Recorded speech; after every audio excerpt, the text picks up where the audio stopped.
네, 여러분 안녕하세요. 오늘 함께 깊이 파고들 이야기에 오신 걸 환영합니다. 이번에 보내주신 자료가 두 가지 성경 이야기를 통해서 인간 심리랑 사회 구조를 파헤치는 아주 흥미로운 대담이었어요. 오늘 우리가 다룰 이야기는 바로 세례 요한과 헤롯, 그리고 우물가의 여인입니다.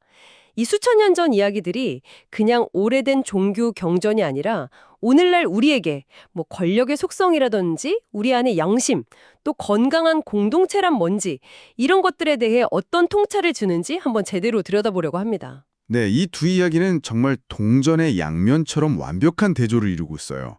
한쪽은 아주 작은 도덕적 타협이 어떻게 개인과 국가 전체를 파멸로 이끄는지 보여주고요. 다른 한쪽은 반대로 사회의 가장 낮은 곳에 있던 한 인물이 어떻게 기존의 틀을 넘어서서 자신과 공동체에 진정한 충효를 가져오는지를 보여주죠.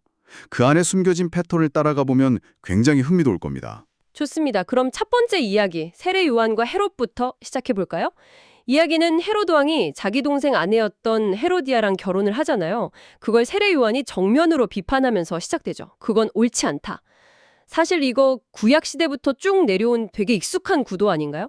예언자가 왕의 잘못을 꾸짖는? 네, 맞아요. 그런데 여기서 중요한 건 이게 단순한 비난이 아니라는 점이에요.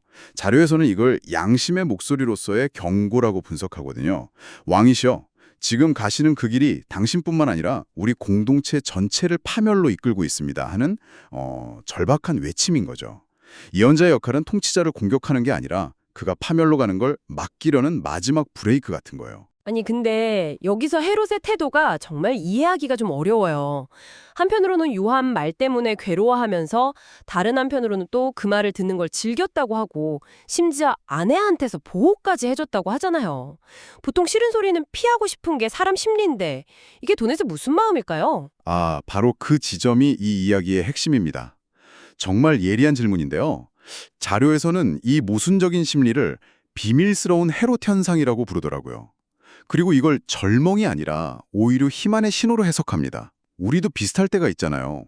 뭐 건강에 나쁘다는 걸 알면서도 자꾸만 보게 되는 자극적인 먹방 영상이라든지 아니면 어떤 논란을 계속 비난하면서도 관련 소식은 끊임없이 찾아보는 그런 심리처럼요. 아, 헤롯도 자기 양심을 찌르는 말이 괴로우면서도 동시에 그 안에 담긴 진실의 힘에 본능적으로 끌렸던 거예요. 그의 영혼 어딘가에서는 아직 선과 악을 구분하고 있었다는 뭐 그런 증거죠. 그러니까 완전히 타락한 게 아니라 내면에서 양심과 욕망이 엄청나게 싸우고 있는 상태였군요. 하지만 결국 그 싸움에서 양심이 지고 말잖아요. 부정한 결혼이라는 작은 타협에서 시작해서 의붓딸의 취미라는 순간적인 쾌락에 넘어가고 결국 예언자의 목을 베는 끔찍한 결말로 가죠. 네, 그리고 이 이야기의 구조를 보면 더 소름이 돋아요. 구약에 나오는 아하방이랑 그의 아내 이세벨 이야기와 놀라울 정도로 판박이거든요. 그 이야기요? 네, 아하방도 이세벨 게임에 빠져서 예언자 엘리야를 죽이려고 했었죠. 자료에서는 이걸 그냥 문학적으로 비슷한 이야기 이렇게 보지 않아요. 이건 세상의 근본적인 작동 원리, 즉 로고스라고 부르는 거대한 패턴이 현실에서 스스로를 드러내는 방식이라고 봅니다. 마치 역사가 어떤 운율에 맞춰 반복되는 것처럼요. 로고스요? 그게 조금 더 쉽게 설명해 주실 수 있을까요? 그럼요. 세상을 움직이는 보이지 않는 질서나 법칙 같은 거라고 생각하시면 쉬워요. 예를 들어, 죄는 또 다른 죄를 낳는다거나 권력은 부패하기 쉽다 같은 시대를 초월해서 반복되는 패턴들이 있잖아요. 그런 근본적인 원리, 즉 이야기의 뼈대가 현실에서 계속 다른 배우와 무대를 통해 상연된다는 의미죠. 그런데 헤롯 이야기에는 아합 이야기랑 결정적인 차이점이 하나 있습니다. 차이점이요? 네, 엘리야 이야기에서는 결국 악녀 이세벨이 패배하고 예언자가 살아남아요.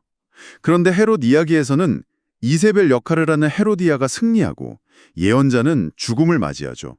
그리고 그 비극적인 결과가 정확히 AD 70년 예루살렘의 완전한 멸망으로 이어집니다. 이건 아주 강력한 상징이에요. 사회에서 진실을 말하는 목소리가 사라졌을 때 어떤 일이 일어나는지를 보여주는 거군요. 정확합니다. 그 소돔과 고모라 이야기에 보면 아브라함이 신에게 묻잖아요. 의인 10명만 있어도 멸망시키지 않으시겠습니까? 하고요. 그 의인 10명이 바로 사회를 지탱하는 최소한의 양심, 예언자의 씨앗인 셈이에요. 권력자들이 계속해서 그 씨앗을 짓밟고 진실의 목소리를 제거하면 그 사회는 자정 능력을 잃고 결국 스스로 붕괴하고 만다는 경고죠. 이 이야기가 현대사회에 던지는 메시지도 정말 섬뜩하게 다가와요. 자료에서 귀족이 감기에 걸리면 가난한 사람은 폐렴으로 죽는다는 농담을 인용하던데 이게 바로 그거겠죠. 지도층의 도덕적 타락이 미치는 영향. 맞아요. 많은 사람들이 아니 뭐 지도자 사생활이 정치랑 무슨 상관이야 이렇게 말하지만 자료는 그게 얼마나 위험한 생각인지 지적해요. 왜냐하면 상류층, 즉 엘리트들이 만들어내는 문화적인 스타일이나 가치관은 아래로 흘러서 사회 전체의 표준이 되는 경향이 있거든요. 예를 들어 1960년대 이후 서구 엘리트층 사이에서 전통적인 일부일처제를 약간 구시대적인 걸로 여기는 분위기가 유행처럼 번졌어요. 그런데 정작 자료를 보면 그들 중 상위 85%는 아주 안정적인 결혼 관계를 유지하면서 그 이점을 다 누렸죠. 자신들은 그렇게 살지 않으면서 그런 문화를 유행시켰다는 건가요? 그렇죠. 그런데 그 문화적 유행에 직접적인 영향을 받은 건 경제적으로나 사회적으로 취약한 계층이었어요. 그들은 엘리트들이 제시한 자유로운 가치관을 따르다가 가정이 해체되고 관계가 파괴되는 그런 부정적인 결과를 온몸으로 감당해야 했던 거죠. 지도자의 작은 도덕적 균열이 사회 전체에 얼마나 큰 폐렴을 가져올 수 있는지 보여주는 통렬한 분석입니다. 결국 헤롯의 이야기는 예언자의 목소리가 사라진 사회가 어떻게 스스로 무너지는지를 보여주는 비극이네요. 정말 무거운 이야기입니다. 그런데요, 자료에서는 이 절망적인 이야기 바로 다음에 정반대의 길을 보여주는 한 인물을 등장시켜요.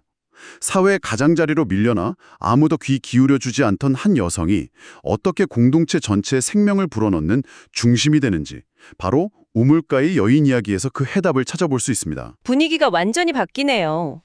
우물가의 여인 이야기는 예수가 사마리아 여인에게 마실 물을 달라는 아주 평범한 요청으로 시작되잖아요. 당연히 이게 단순히 목이 말라서 한 말은 아니겠죠. 물론이죠. 여기서 물은 이 이야기 전체를 관통하는 핵심 상징이에요. 예수는 그냥 마시는 물이 아니라 영원히 목마르지 않는 생수를 이야기하거든요. 자료에서는 이걸 공동체를 지탱하는 건강한 정신, 즉 에토스와 연결시킵니다. 한번 생각해 보세요.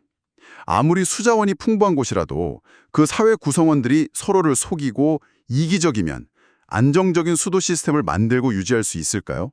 아마 불가능할 거예요. 아, 그렇겠네요. 오히려 서로의 우물에 독을 풀 수도 있겠죠. 맞아요. 반대로 이스라엘처럼 사막 같은 곳이라도 구성원들이 서로 신뢰하고 정직하게 힘을 합치면 기적처럼 오아시스를 만들어낼 수 있겠죠. 결국 진정한 풍요는 땅에 묻힌 자원의 양이 아니라 그 공동체가 가진 신뢰와 협력이라는 정신적 생수, 즉 에토스에서 나온다는 깊은 통찰입니다. 이 만남 자체를 하나의 결혼으로 해석하는 관점도 정말 신선했어요. 구약에서 이삭이나 야곱 같은 족장들이 아내를 만났던 장소가 바로 우물가였잖아요. 그래서 이 장면이 예수가 자신의 신부, 즉 교회를 만나는 상징적인 장면이라는 해석이죠. 네, 그 해석이 이 이야기의 깊이를 더해주죠. 특히 그 신부가 될 여인의 정체성이 아주 중요해요. 그녀는 유대인들이 상종도 안 하던 사마리아인이고 이미 남편이 5이나 있었고 심지어 지금 같이 사는 남자도 정식 남편이 아니고 말 그대로 사회의 모든 경계선 밖에 서 있는 인물입니다. 왜 하필 그런 인물이었을까요? 그녀는 5남편과 1명의 불법적인 관계, 즉 6명의 남자를 거쳤어요. 그리고 예수는 그의 7번째 남자, 완전수 7을 채우는 진정한 신랑으로 다가오는 거죠. 그의 메시지가 특정 민족이나 도덕적으로 깨끗한 사람들만을 위한 게 아니라 가장 상처받고 버림받은 이들에까지 열려있다는 보편성을 상징하는 겁니다.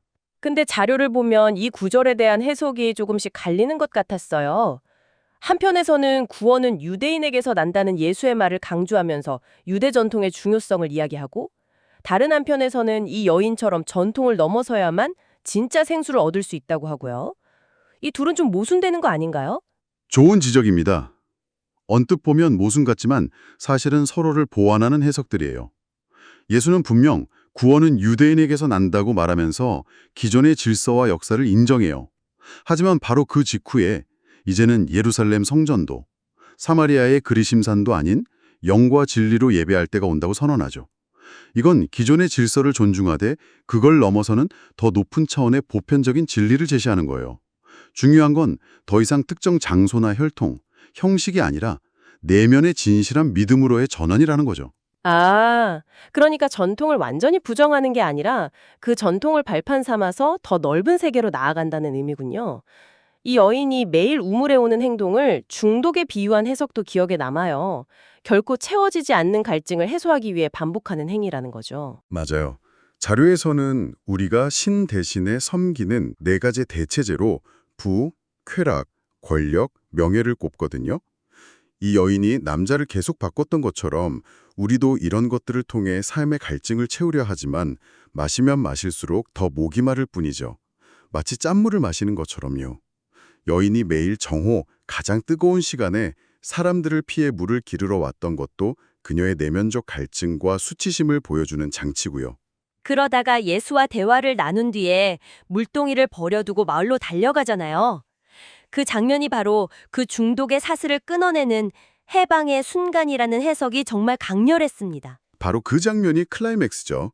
평생 자신을 채우기 위해 물동이를 들고 다녔던 여인이 이제는 그 물동이, 즉 자신의 욕망의 상징을 버려두고 다른 사람들을 채우기 위해 달려가는 거예요. 그런데 여기서 정말 역설적이고 아름다운 지점은 그 해방이 받는 행위가 아니라 주는 행위에서 시작된다는 점입니다. 아, 예수가 먼저 내게 마실 물을 좀 달라고 요청했었죠. 네, 예수는 먼저 그녀에게 무언가를 요구함으로써 그녀를 시혜를 베푸는 관대한 존재로 만들어줘요. 평생 손가락질을 받던 여인이 누군가에게 무언가를 줄 수 있는 존재가 되는 순간 그녀의 내면에서 변화가 시작된 거죠. 이것이 바로 먼저 내어줄 때 더 큰 풍요를 얻게 된다는 희생과 나눔의 근본적인 패턴을 보여줍니다. 자료에서는 이걸 사회적 원리로도 설명하는데요. 한 사람이 다수에게 관대하다는 평판을 얻으면 그가 필요할 때 다수로부터 돌아오는 호의가 그가 처음에 내어준 것보다 훨씬 더 커서 그를 무한히 채워준다는 거예요. 이게 바로 건강한 공동체를 가능하게 하는 신뢰의 핵심 원리라고 분석하죠. 와, 정말 그러네요. 헤롯은 자기 것을 지키려고 빼앗다가 모든 것을 잃었고 우물가의 여인은 자신의 것을 내어줌으로써 모든 것을 얻었군요. 오늘 살펴본 두 이야기는 타락으로 가는 길과 해방으로 가는 길, 그 두 갈래 길을 정말 극명하게 보여줬어요. 헤롯의 이야기는 하나의 부정한 관계, 작은 거짓말이 어떻게 눈덩이처럼 불어나서 개인의 양심과 사회 전체를 파멸로 이끄는지를 경고하고요. 반면에 우물가의 여인 이야기는 사회의 가장 낮은 자리에서 기존의 경계와 자신의 중독에서 벗어나 진리를 받아들일 때 어떻게 개인과 공동체 전체가 마르지 않는 풍요에 이를 수 있는지를 보여주네요. 맞아요. 두 이야기가 우리에게 보여주는 건 결국 선택의 문제인 것 같아요. 여기서 마지막으로 당신께 그리고 이걸 듣고 계신 여러분께 생각해 볼 질문 하나를 던지며 마무리하고 싶습니다. 자유 후반부에서 저자들은 현대사회가 성경 같은 고전 서사에 대한 이해를 완전히 잃어버린 일종의 문학적 문맹 시대를 살고 있다고 깊이 우려하더군요. 심지어 하버드 학생 대다수가 복음서 4권의 이름을 대지 못하거나 아우슈비츠가 무엇인지 모른다는 충격적인 예시까지 들면서요.